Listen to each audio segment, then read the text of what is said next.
Thank you for joining us today. This is an important start to our series of educational podcasts for SkillsTrain. My name is Linda Botha, founder, owner, director of SkillsTrain Distribution. We are focused on higher education, virtual reality, AI, XVR, and we are passionate about fire and emergency services and educating and uplifting all. Hence, we have chosen an ambassador in the arena of period poverty in South Africa and neighboring states for today. We're going to be talking about women empowerment and their fundamental rights. Let me introduce you to Candice Chirwa, author, gender activist, and thought leader. Candice is known as the Minister of Menstruation. Candice conducts all her business activities through her non-profit, Qrate.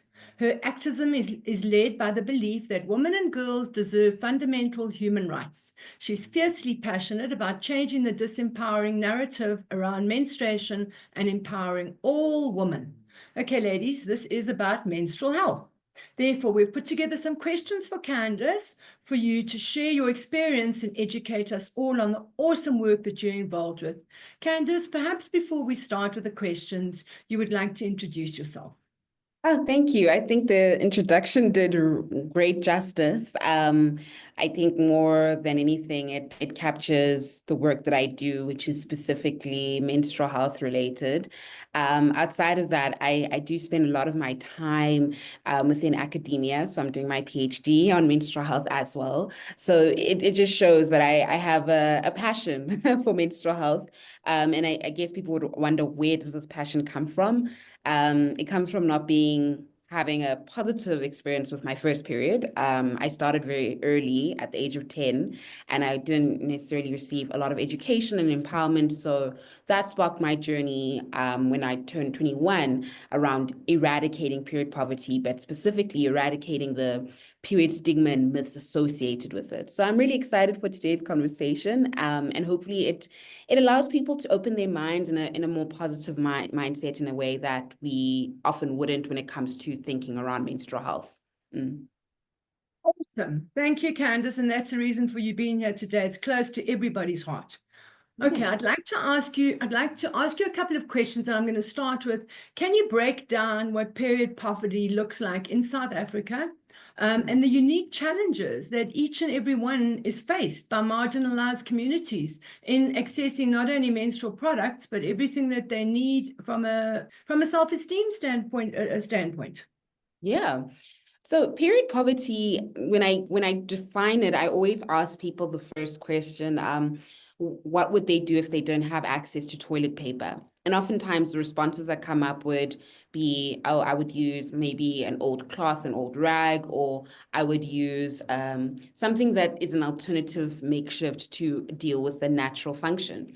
And then I posit to them to say, well, what if that was your reality every day if you don't have access to toilet paper? Because toilet paper is an essential item. And yet society doesn't deem the same thing or classify the same thing for period products.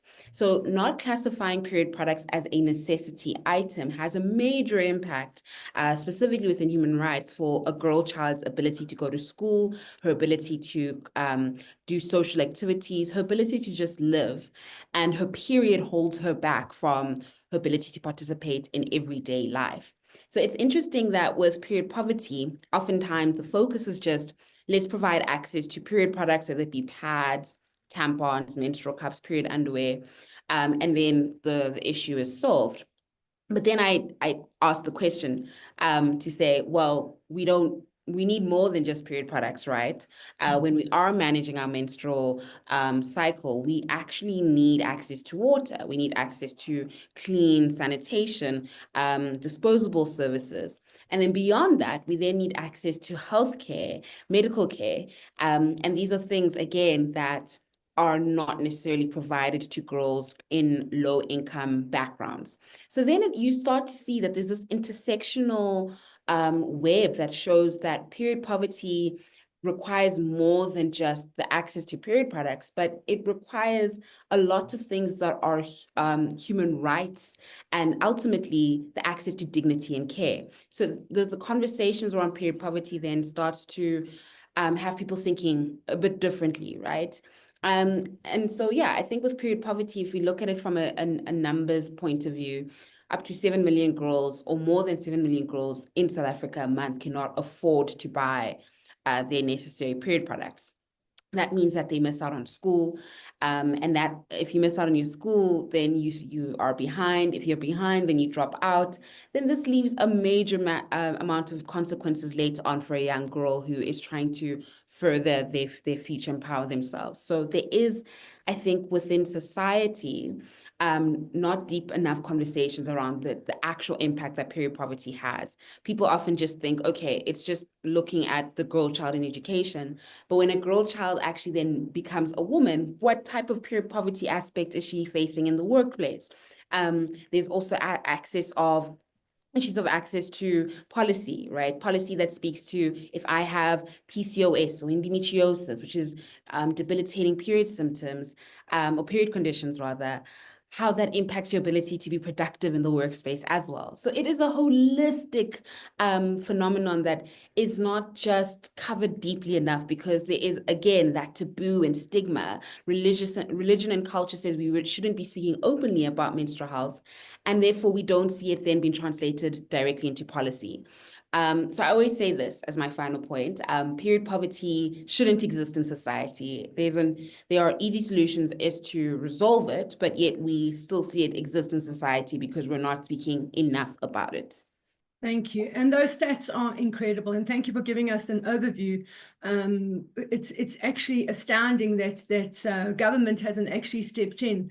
You know, if you think of women and what they're there to create going forward, it's another generation. So at the end of the day, there should be no stigma attached. And, you know, people should talk openly and be proud of the fact that they've now become a woman. It's actually quite sad that it's actually quite the reverse, and that, you know, they don't have access to basic fundamental products. There's a critical role in addressing, you know, your period poverty, the crisis that you actually encounter, especially in the communities as you get involved. And the more the more you go into the little primary schools and the communities, I'm sure you see more and more of it. What are some effective ways the schools, corporates need to get involved, obviously, but NGOs, NPOs, government institutions, how can they work together, you know, to educate society more? Do you think it should be a subject coming under life skills, perhaps, in all schools? Why is it not? It's such a fundamental question. I think right now we are having very interesting debates about the role of CSI, in particular big corporates, and in particular how there is a difference between a marketing CSI initiative and actual impactful programs. And I think the role that corporates play, especially if they have beneficiaries that are young children, is that there needs to be an educational component to it, but there also needs to be a sustainability component to it. Whenever we partner with any corporate, we always put it on the table that we are not just donating disposable pads, because disposable pads are, you use them, you throw them away, and it also has a major impact on the environment.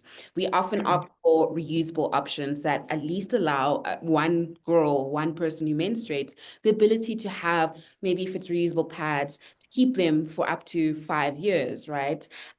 Yes, the issue of water comes into play, but I think that sustainable aspect is very key.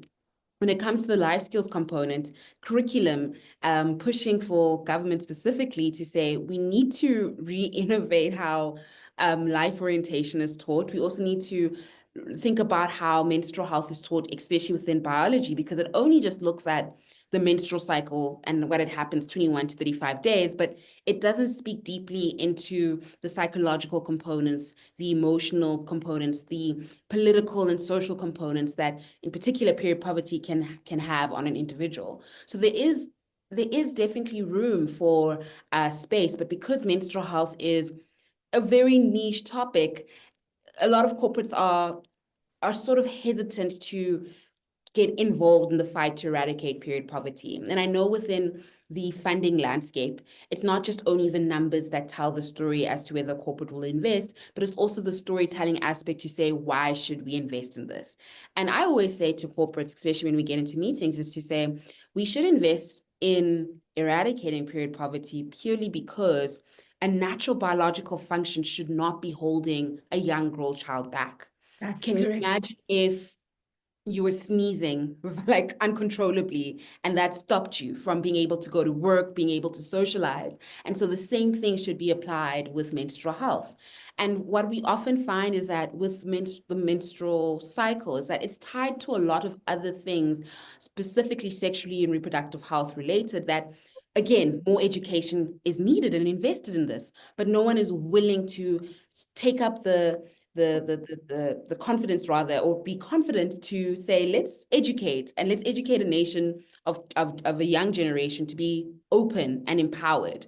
So there is, I think, an opportunity for corporates to step up and say, if we want to see a generation of young girls in particular who feel empowered when their first period comes in, this is what it needs to be done. Outside of just dealing with the sanitation and infrastructure issues, we need to ensure that there is access to menstrual products. But we also need to make sure that there's access to education that is inclusive for both the boy child and the girl child, where they feel empowered and confident to speak openly about these things.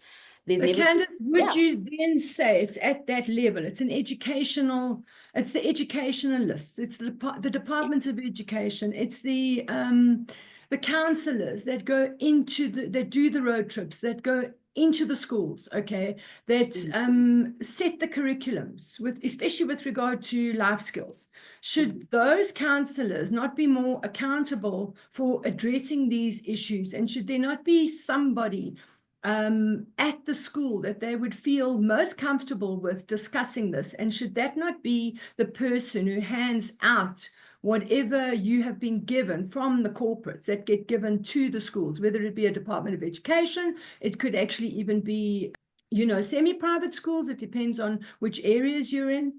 Should it not be those people that actually drive these projects and assist you with this enormous task? 100%. I also believe that there needs to be a role of public and private partnerships.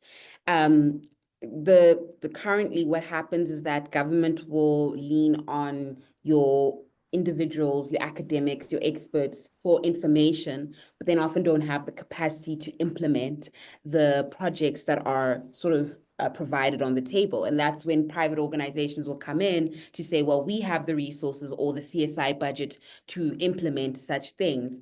I do believe, though, that there also needs to be a shift in beyond just educating and teaching the young beneficiaries, also training and equipping your teachers and your facilitators that spend majority of the time with your children in knowing about menstrual health and in sexual and reproductive health from a space that is not biased. Because oftentimes what we see is that teachers and educators will come in with biased education that is very fear-based, very consequential-based. So if you do this, then this will happen, not if you are thinking about doing this, then consider X, Y, and Z to empower yourself. So there needs to be that shift that takes place. And I honestly think that can only happen when we're having an intentional collaboration between government identifying necessary key stakeholders that have the necessary resources to implement the projects on ground. We do have a policy. Yeah. And possibly, Candice, sorry to interrupt you there, but No. possibly also at a school meeting. Yeah. Close the doors and just let the lady teachers just talk to the girls. It should be like a parents' evening, but not a parents' evening where any of the men or the male teachers are actually invited. It should actually be a ladies' evening where the parents can communicate with the child's parents. And also say, what are the issues? And this is what we're doing to help you. What are you doing to help your child? Sure. And I mean, also to challenge that notion, I do think that part of the reason why the period stigma myth is so prevalent in our society is because boys are often left out of the conversation. So there is a way in which teachers can be involved in providing education that empowers the boy child in knowing how to be a supportive peer. I can't even imagine the amount of times so many girls have approached me to say, I'm so worried when I stay in my uniform, and I'm mostly worried about what boys will do to me. And it's because boys don't know that because period blood and period stains happen, that they should be empowering to help them. So the education, like I mentioned, just being kind, you're right. Yeah, Just being kind, being inclusive. It also just needs to, I think all around, I just think there needs to be a deliberate effort in empowering the teachers as key facilitators in these conversations, whether Good idea. there's no lessons or curriculum, but saying, let's empower them with the skills to ensure that they are then empowering the learners to feel confident and empowered around menstrual health. Yeah. Exactly. And it's not a disease, it's a necessity. Exactly. Okay. It's reproduction at the end of the day. Yeah. So why would you say it's essential for workplaces to include menstrual health in their policies and procedures? And what practical steps can organizations take to create period positive environments for employees? You're looking at the youth getting into, starting jobs, hospitality in particular, events in particular. I mean, for anyone listening to this, I don't know if and anyone listening to this who menstruates, I don't know if there's ever been a time for them when their period, or let's even start from premenstrual syndrome, which is also known as PMS, the week before your period starts, where you feel different, right? And not in a sense to be like you don't have control over these things, but realizing that because our hormones are fluctuating, that we will experience a range of symptoms that will impact our productivity. So what we and our mood, Candice. And our moods, our ability to think. There's so many symptoms associated with PMS, and in particular, the one that a lot of people report is brain fog. So when you forgetfulness, you feel a little bit more sluggish. You're not as productive as you were when you were ovulating or when you are going through your follicular phase. These are things that are often reported. And so what a lot of menstrual activists are advocating for is to say, we can have workspaces that are period positive. What that means is, if I am not feeling my best self, let's say I'm experiencing very debilitating period pain, but I'm still in the office space, these workspaces would have a wellness room in which I have the opportunity to still work, but I'm taking space or time to recover in the wellness room, right? But what we realize is that not a lot of menstruators work in corporate environments where you work in an office. Some people who menstruate might work in a manufacturing industry. Some might work in informal sort of trading settings. And so there needs to be options where if you don't have the access to a wellness room, perhaps you have access to period products where you will be able to always have this on site. You also have access to medication, whether it's a vending machine that has medication or anything that assists with your symptoms. This is what period positive workspaces are about, to ensure that people who menstruate are still able to work efficiently, even though they are bleeding, right? And we're advocating for that today. We have the right to rest, but if we need to do so whilst we're working, we can do that. There are countries, however. That's a very, very good idea. I mean, if you look at your condom projects, I mean, they had all those vending machines in every single hotel. They had it in every single factory. It was run by a company called Chapnar. I remember that quite clearly. And the condom machines were everywhere, even in the ladies, loose, So why can't they do that with, why can't they have vending machines for period tablets, for pain, as well as for, sanitary towels or whatever else that you may want to use? And I also think be too difficult. It speaks to get that sponsored, really. It wouldn't be difficult, but the reason why condoms were sponsored and there was an intervention in public settings is because HIV/AIDS was a pandemic and the South African government considered it a crisis. Now, if we advocate to say to the government that period poverty should be considered a crisis, then there will be the same response and same intervention in seeing period products in public settings, right? So this is why, again, it's a holistic intervention that is required. And that's why I always say that we can't only just be speaking about period poverty on the impact that it has on the girl child, because you can still experience period poverty in the workspace, right? Now, people are probably listening to this and going, okay, so Candice, you're advocating for sort of like period positive workspaces, or you're also advocating for menstrual leave, but why? Like, isn't that going to just allow people to take advantage? Menstrual leave is not a new thing. It's not a new policy. It's existed since 1920. Japan has been a country that's had menstrual leave, giving people 2 to 3 days off on their period. Zambia was the first African country with a policy called Mother's Day, where you could take 1 or 2 days off every month just to allow you the opportunity to rest, right? There are companies, there are corporate companies such as Zomato who have really implemented it to say if you have endometriosis or PCOS or heavy menstrual bleeding, which are period conditions, you just submit a doctor's note and then you're able to either work virtually from home or you can just take some time off, right? Because we've noted that if companies want your staff to be as productive, but there's a dip in productivity hormonally, then it's probably best just to take some rest. So there is just that advocacy there. And I think people need to be open in understanding that we need to start off with understanding the basics and understanding how the menstrual cycle functions. Once you understand that, then you're able to work around establishing a policy in which people will be like, okay, you know what, we don't have to be coming to the office every day, but specifically when I'm experiencing my PMS or my period, I can be able to, if I have the opportunity, work from home. And your staff will thank you for creating a policy like that. Yeah. That's actually very insightful.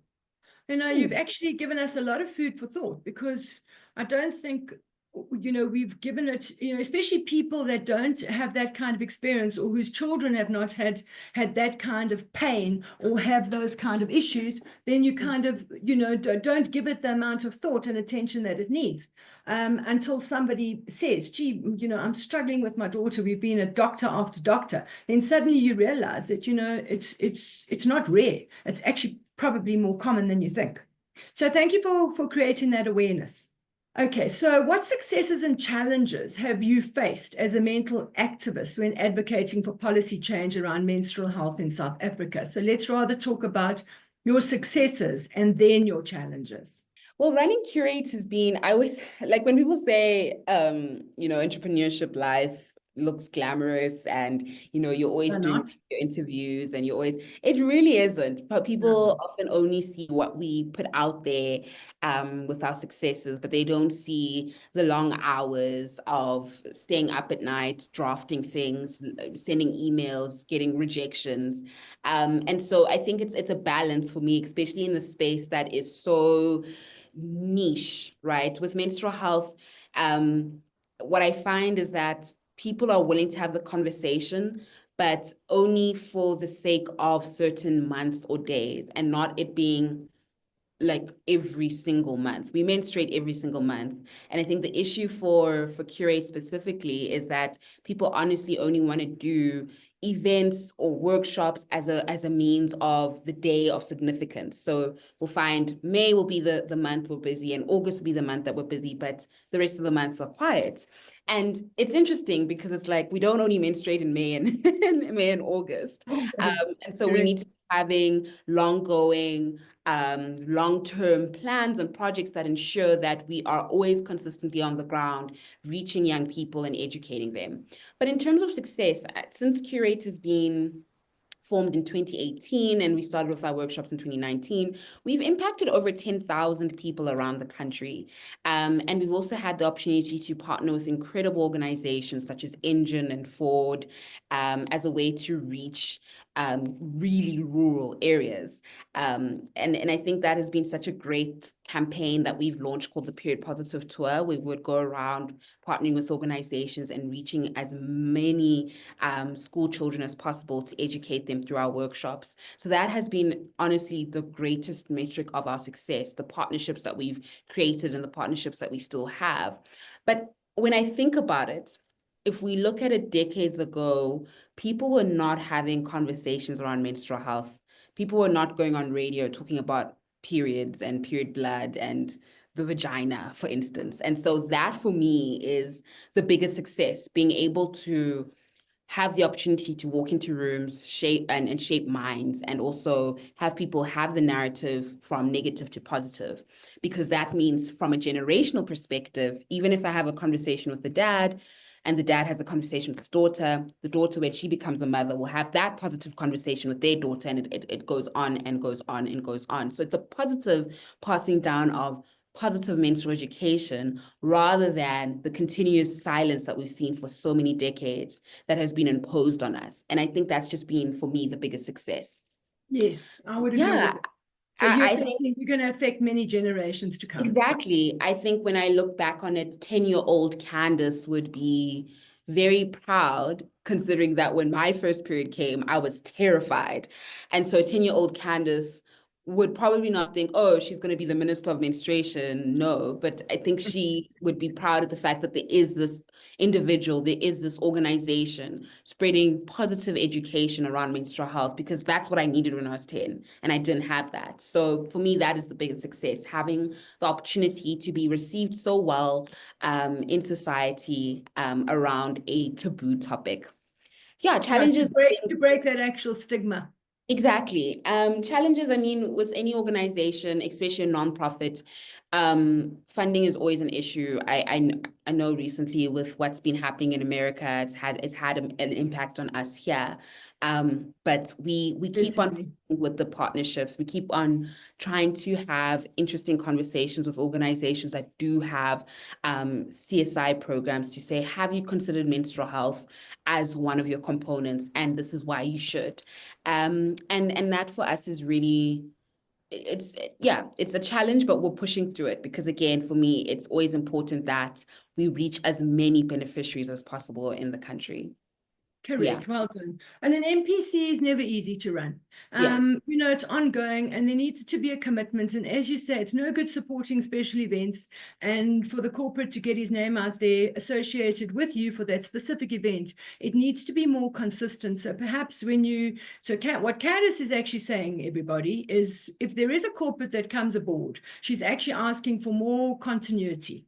She actually wants to have more of a success story, so that it isn't that the girls get everything they need for 6 months and then struggle for the next 6 months. And fundraising is not an easy project from the start. You go to sleep worrying about how you're going to raise funds to keep your projects going, and you go to bed thinking about exactly the same thing. It's never ending. She needs all the help that she can get.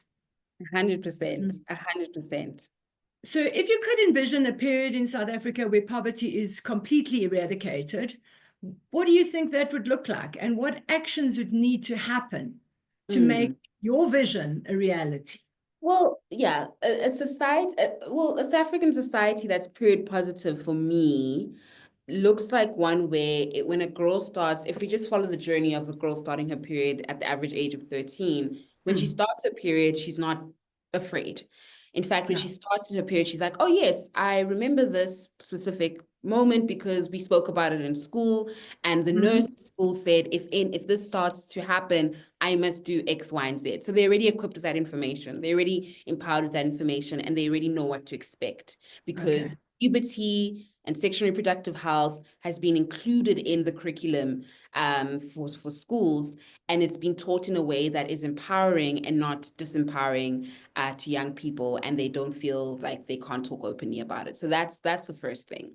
Secondly, if this young person is, for instance, out and about, they at a mall with their friends and their period starts, they go to the bathroom, and in the bathroom, they see a period product dispenser. They can either put, if we're thinking about it from a capitalist point of view, whether they put 2 rand or whether if it's free, they just press a button, it comes out, they've got access to that product in public settings. This can be easily accessible in libraries, clinics, hospitals, any public setting that young people often frequent, they would find access to those services. But then if we move up onwards to, say, within this journey, let's say this young person is realizing that they're experiencing really intense period symptoms and they need medical care, they can go to a clinic and see a doctor where they're not waiting for hours on end. When they do see this doctor, they feel empowered. When they share their experience to say, I'm experiencing really intense period pain, they're not dismissed for their period pain. They're not saying, oh, it's all in your head, you're overreacting, or get over it. They're in fact taken seriously and then given the right form of diagnosis and treatment to attend to their period pain. That would be, for me, really important. But if this young person's going to school, and they know that they need to, for instance, take their menstrual cup out, but they need to wash their hands. They don't need to do so in a pit latrine. They can do so in a clean, private facility, dignified sanitation facility at school, right? These are things that I think composed of a period positive society. And I hope through that little journey, people understand that in order to eradicate period poverty, we can't just throw out pads. We need to ensure that the environments that people who menstruate are in, it's equipped with dignity, it's equipped with care, and in particular that we are just empowered to talk openly about it. So if someone's listening to this and they're going, okay, Candice, what can I do? What can I do? I think it starts with home. What misconceptions do you carry about menstrual health? And how do you unlearn those things? And then perhaps at a dinner table one night, just going, why do you think period poverty exists in society? And what should we do? Starting those conversations and being confident will really change how other people see menstrual health. And I just think it starts with us, honestly. It does. Thank you, Candice. That's very, very informative. And I think it's exactly that. I think people must start having these hard conversations around the table so that so that nobody needs to feel uncomfortable at all. And I couldn't agree with you more. It would be so easy for the average child, girl child or lady, to go into any facility and be able to take what they need from a vending machine. I think that could actually be a game changer. And maybe that's something that corporates could get involved with. I think that would really make a huge difference. Definitely. Like I said, if you are a corporate that, every year you're having a beneficiary that's targeted towards young girls. For instance, if you're like, oh, we have a coding program and we find that the girls are not coming to the sessions every Saturday, you might realize that there might be an issue, not only just access to transportation or anything, but it might also just be their period. And so we are open for those conversations. We're open for consultations. We're also open for doing workshops for corporates as well, because there are people who menstruate in corporate spaces. Absolutely. So absolutely. Well, that's very important. Yeah. Your workshops are probably critical to the environment, internationally as well, by the way. But 100%. If I could ask you, last question, if I could ask you, your special project, your most memorable, what can you share with us that's made an impact that you are incredibly proud of? Oh, wow. Yeah, I think so. Yes, we have the Period Positive Tour. We've also just launched a new campaign called Dads for Pads that speaks to educating and empowering men, in particular fathers, on menstrual health. But I think my favorite thing that I enjoy doing is our period pain experience for men, where we get to challenge men to see if they can handle period pain.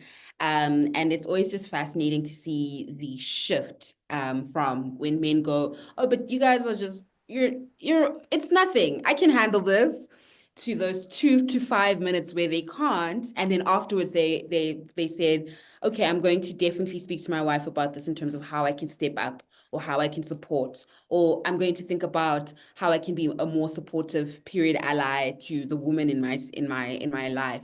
That for me is very, very successful. And for me, it's my most favorite thing to do. Interesting. It's very interesting. I mean, some men have been known to experience pain, when a woman is actually going through childbirth. They've actually had those, yes. So yes, it is possible. So it's actually good that you've taken that point of view. That's so interesting. I'm sure a lot of people would like to ask you further questions on that. Candice, I just want to say thank you so much for making yourself available for today. How can everybody get involved with Candice and ask more questions? It's going to be via her website. You can reach out to Candice or myself if it's for book orders or if it's for workshops, or there's just any questions around facilitation that's required. You can reach out to Candice. We're going to make all of that available for you, so there's not going to be you're not going to struggle to get hold of Candice in any form. She'll tell you more about the road trips and private workshops for corporates as well. And it's been greatly appreciated. And I just want to say thank you, and thank you to the Ladybugs team as well. Thank you all the girls for making themselves available, and especially you, Candice. And I wish you well on your journey. We'll try and help you as best we can. Thank you so much. Thank you for having me.